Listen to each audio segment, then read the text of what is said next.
The 2002 election is almost a month away, and in a recent poll by the local paper and another station, Mike Rounds leads his opponent Jim Abbott by a comfortable margin. You'd think that Jim Abbott would do all he could to rally the voters and get out the vote, but apparently that's not the case, as we found out the other night.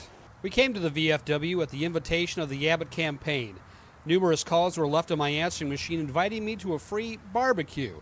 However, when the KRAT news staff got there, we found out that it was not a barbecue, but a cookout. That's right, a cookout.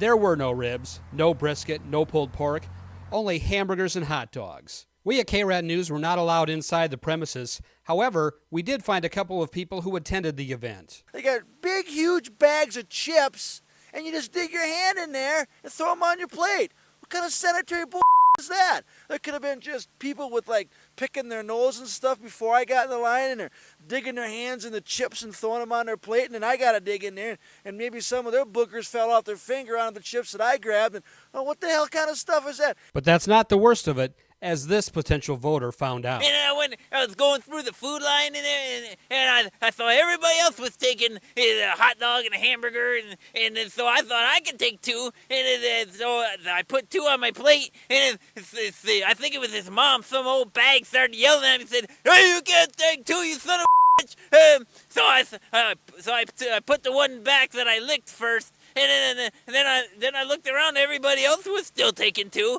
So screw you, Jim Abbott! Screw you, you son of a bitch!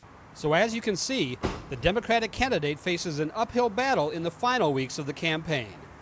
Jim Abbott, if he only gives you one hot dog, what kind of governor is he going to be? For KRAT News, I'm Scott Pearson.